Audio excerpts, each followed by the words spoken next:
As we reach the end of this series, looking at Luke's emphasis on Jesus' interaction with those regarded as lowly in society, it's interesting that this is the only talk, I think, where we're focusing not so much on Jesus' interaction with someone, but more on the content of a parable that he told, or at least the suggestion is from the title of the talk Stephen's chosen.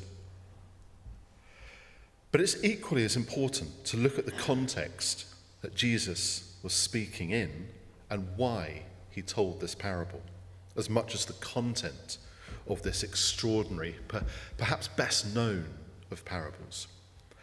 So let's dive right in and see what's happening in it. As had become commonplace in Jesus' ministry, he was being tested by an expert in the law who wants to show how good and knowledgeable he is. He knows Jesus is going to tell him that in order to inherit eternal life, he must love God and love his neighbour as himself. But wanting to show to everyone that he really does know his stuff and puts it into practice, he asks Jesus to confirm, who is my neighbour? Expecting the answer to be the three classes, really, of people in Jewish society: priests, Levites, and the people, the Jewish people. Jesus' response, a parable, features, or starts to feature, these three groups of people within Jewish society, but then he changes it. Now, we all know the story, and we know there was a man going from Jerusalem to Jericho. We can assume it would have been a Jewish person. He ends up robbed, beaten, and stripped of his clothes, and then three people pass by. It would have been perfectly expected for a priest who was on a 2-week assignment to the temple in Jerusalem to have carried out their duties and then return home along the road to where they lived in Jericho. Many priests did. It wasn't too far away. We use current Google Maps. If you walked from heart of Jerusalem to Jericho, it would take you about 8 hours. So it's still a hefty walk, even with a straighter road maybe in those times. You're still looking at a good 17 miles, 6.5 hours worth of walking. And so a priest would not have been walking. He would have either been riding or being transported. And so you could easily have rendered aid and assisted this man, helped him, given him a lift somewhere. However, let's be fair to the priest, the man could have been so badly injured that the priest may have thought he was already dead. And so perhaps it's fair to say, the priest would not have been expected to suddenly touch a dead body. If he did, he would have been out of action, as it were, for a week, having to undergo a ceremonial purification process. He would be unable to eat from the tithes given by people or even collected from them. And his household, the servants, his family, would have all been under the same restrictions. It would have taken a lot of arranging to make it possible for the priest to associate with a potentially dead man. The victim was stripped of his clothes, his kind of identity almost. So it may not have been possible for the priest to even tell if the man was Jewish or some other nationality, in which case the priest didn't actually have a responsibility under the law to look after a foreigner. Furthermore, if he had actually touched this poor man and then the man subsequently died, the priest would be required to rend his robes, tear them, which could ironically lead to a charge of destruction of valuable property.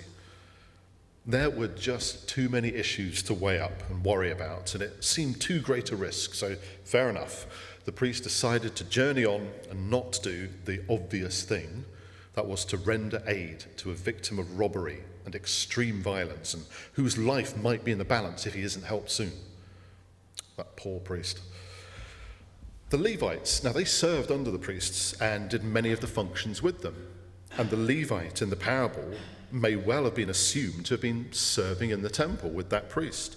He could have been following on a short while after the priest, perhaps even seen the priest pass by and think, well, that sets a precedent for me, an obligation-free example. I can't act contrary to a priest. That would be utterly insulting. What a bind this poor Levite was in. So he too has to make the decision to journey on and not do the obvious thing. That was to render aid to a victim of robbery and extreme violence, and whose life might be in the balance if he isn't helped soon. And then comes the third character, not a Jewish person, as the audience here in this parable might have expected, but a Samaritan, the hated enemies of the Jewish people. A Samaritan who is described as taking pity on the victim. He is moved to compassion, shows him mercy. He doesn't stop to question whether or not this man is a Jew or a Samaritan or some other race, or maybe perhaps he even did. Maybe he would have assumed that most people on that road between Jerusalem and Jericho would have been Jews, his people's hated enemies. But instead of carrying on, he binds up the man's wounds and takes him to an inn, likely in Jericho, a Jewish city. A Samaritan, hated by the Jews, walks into a Jewish city filled with Jewish people with a half-dead Jewish man on his donkey. It's not a good look, let's put it that way. But then the Samaritan pays for the victim's treatment and well-being. He adds financial cost to the already potential cost to his safety and well-being. The question, who is my neighbour, isn't directly answered by Jesus. Instead, Jesus reflects on the larger question, to whom must I become a neighbour? With the answer being, anyone in need. A neighbour would have been expected to be someone within one's own ethnic group. So to call this Samaritan a neighbour was to challenge boundaries. The expert in the law would not have expected this answer. He wanted to justify himself, to show how good he was. And yet what Jesus told him to do would have been beyond his capacity at that moment. Perhaps after some serious reflection, he might have changed his worldview.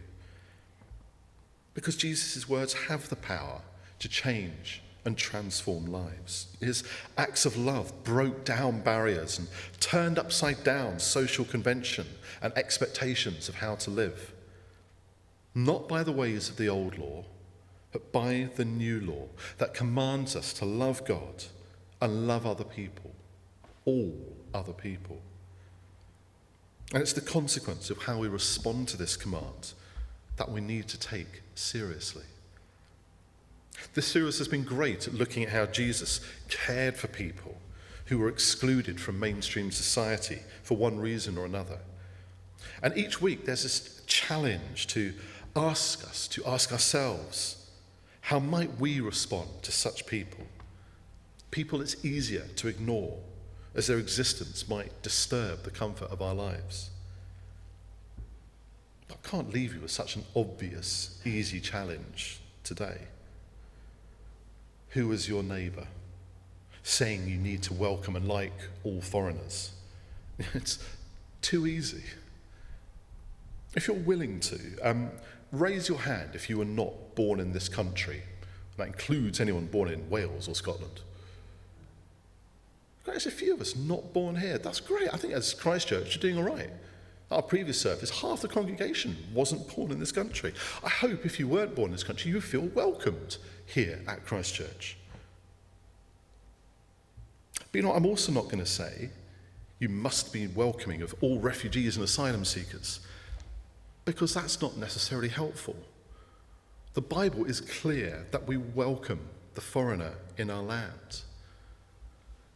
But the reality, thousands of years later, is complicated for reasons that I'm not going to attempt to start a debate on now.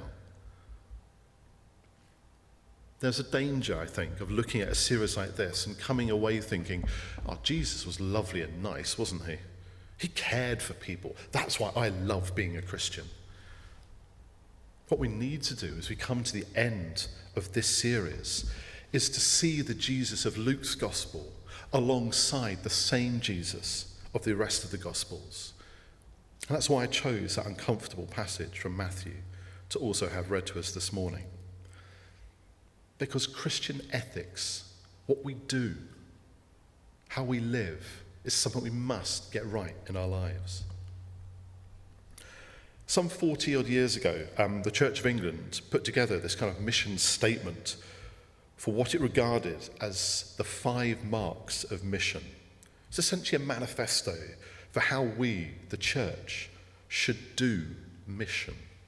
That is, how do we respond to God's call to go and make disciples of all nations? How do we do that? They've been slightly tweaked every now and again over the years, but this is what the 5 marks of mission are.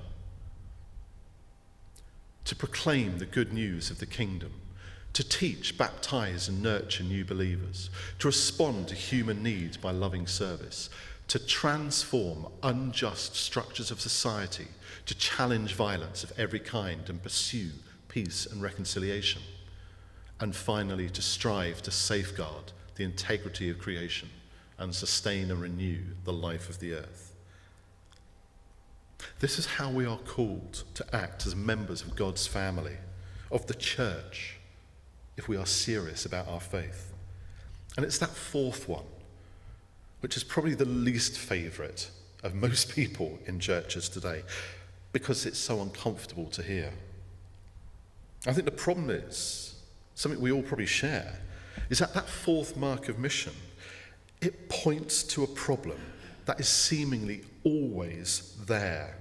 There's always unjust structures of society, and so it can feel insurmountable to try and do something about it and change it. Where do we even begin?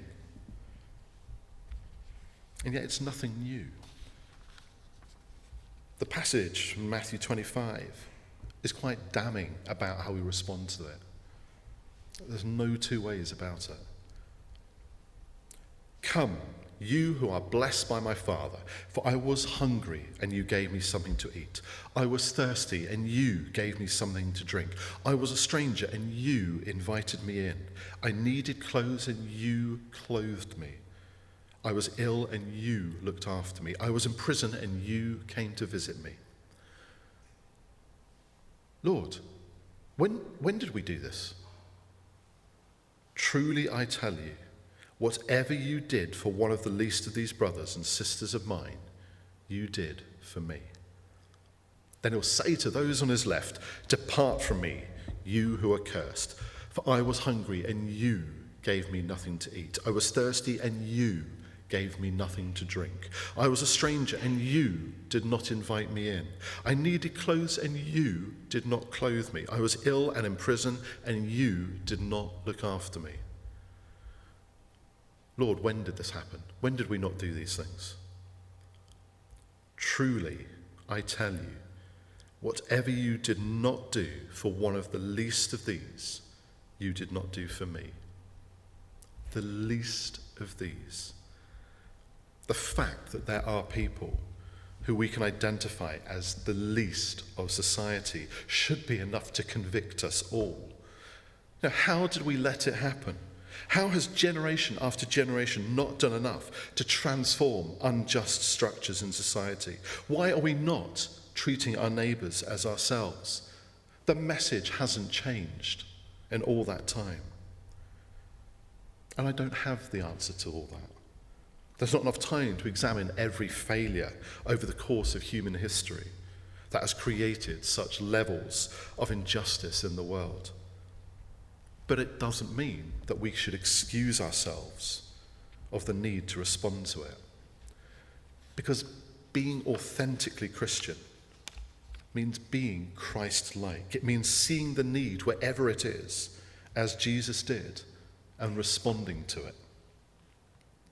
Whatever you did for the least of them, you did for me. Now, if you're worrying that this is all about to get a bit political this morning, then I'm sorry, but I can't help that. Because this is a political issue, in the sense that it is the unjust structures in society which permit such oppression, violence, and exploitation to exist and to thrive, on which the rulers of nations have not been able to solve.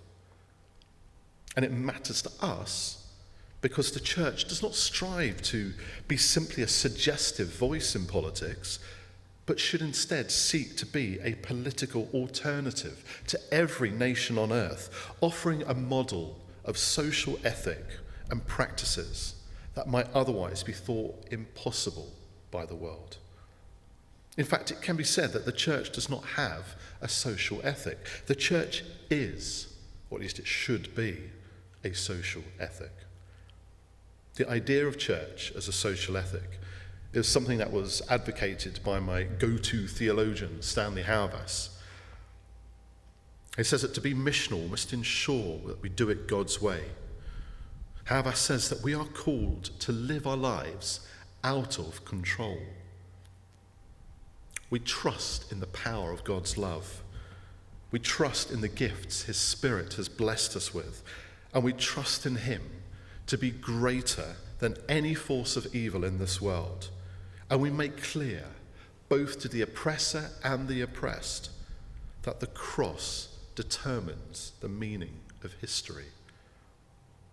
The idea of living our lives out of control is a strange one, and yet it shapes how we should approach mission, because we need to do it God's way, not our way. But the first question we must ask in terms of church, a social ethic, and which is raised by that passage from Matthew, is not what should we do, but instead, what is going on? Where are the unjust structures in society? Who is affected by them? What, if anything, is being done to transform them? That's what Jesus did. He saw the sick, the lame, the poor, the oppressed, and he acted as we've seen throughout this series. He didn't organise and plan strategy meetings with his disciples or host extravagant mission launches. He looked at what was wrong and he saw how it needed to change. To know Jesus is to follow Jesus. The Christian faith is the story of Jesus. We should live it as his disciples lived it, not trying to take Christ's place, but following his example. You cannot know who Jesus is after the resurrection unless you have learned to follow Jesus during his life. To know Jesus, to follow Jesus, and to locate our lives in relation to his is to already be involved in the reality of what could be described as Christian ethics. To know and to follow Jesus, the one who made present the kingdom of God, who healed the sick, who called disciples, who taught the law, and who challenged the authorities of his day. In one of Stanley Hauerwas's most well-known works, entitled The Peaceable Kingdom, he writes, slightly controversially, definitely uncomfortably, that too often ideals or strategies for social justice are merely formulas that attempt to make the poor and oppressed a bit better off, without requiring much of us. We hear that the poor, the merciful, the peacemakers, the persecuted, the poor in heart are blessed. And so perhaps we assume this applies to anyone who follows Jesus. And yet one of the biggest questions we must ask ourselves is, why is it that we Christians are often so rich, so comfortable in our lives? What are the things that control us most in our lives? Wealth, power, influence? The things that we think give us a sense of control are actually the things that can end up having control over us. We become concerned with trying to live securely rather than living well. Leaders, without realizing it, can easily become controlled by their subordinates who simply tell them what they want to hear, rather than preparing them to expect the unexpected and the opportunities this provides for radical change, action, and justice. To live out of control is to understand that we are not tasked with making history come out right. The task of the Christian people is not to seek to control history. God has already done that. But to be faithful disciples and followers of Christ, living out the kingdom of God in our daily lives. And justice is best served when such people demonstrate in their own lives how to help one another. How goods might be shared when someone has no rightful claim to them. How help may be provided when there is no reasonable opportunity for the act to be repaid. And when forgiveness is given, even when not sought. In short, to love our neighbour as ourselves. I'm sorry if this has all been a bit heavy this morning, not quite what you were perhaps expecting, but it's so important that we don't risk getting the mission God calls us to wrong by first not getting ourselves right. There is sin in the world, and we are called to disturb that sin, whatever it is, whatever form it takes. We should be disturbing and unsettling the world. The church is social ethic that must make a difference in the world. And that means we will ourselves need to be prepared to be disturbed. We think about foreigners this morning. And so if an image like this one disturbs you, upsets you, the drowned body of 3-year-old Alan Kurdi, a Syrian refugee, your neighbour, being carried away. And those of you who know this incident will know I could have used an even more disturbing and upsetting image. If that sort of thing disturbs you, then get busy making a difference. Don't be like the priest, finding excuses not to get involved with what's before you. Step out instead and do it. Don't be like the Levite, going with the crowd and not daring to be different, no matter what the personal cost. Go and be someone different, someone who cares, someone who burns with a desire to transform unjust structures of society, just as Jesus did. A few years ago, I was reading the Lent Pilgrims devotional, which the Church of England had produced for Lent. And one Sunday, they featured this passage from Matthew. The devotion referred to how the church has taken the lists of acts of kindness in that parable, clothing the naked, feeding the hungry, watering the thirsty, and fashioned them into 7 acts of mercy. They are: feed the hungry, give water to the thirsty, clothe the naked, shelter the homeless, visit the sick, visit the imprisoned, bury the dead. The richest life is not to live for ourselves, but to live for others. The church is called to be a community that lives out these acts of mercy and kindness as part of the life of every disciple of Christ. Are you able to do something this year, this month, this week, this day, which is one of those 7 acts of mercy? Can you transform unjust structures in society? Will you challenge violence in the lives of those around you and in your own life? And will you be a peacemaker, pursuing forgiveness and reconciliation? That devotional that I'd read ended with perhaps the most heartfelt plea, prayer, to be able to do that mark of mission, to love our neighbour as ourselves, to be the Good Samaritan. And it's what I'm going to end with now, the prayer of St. Francis of Assisi. Lord, make me an instrument of your peace.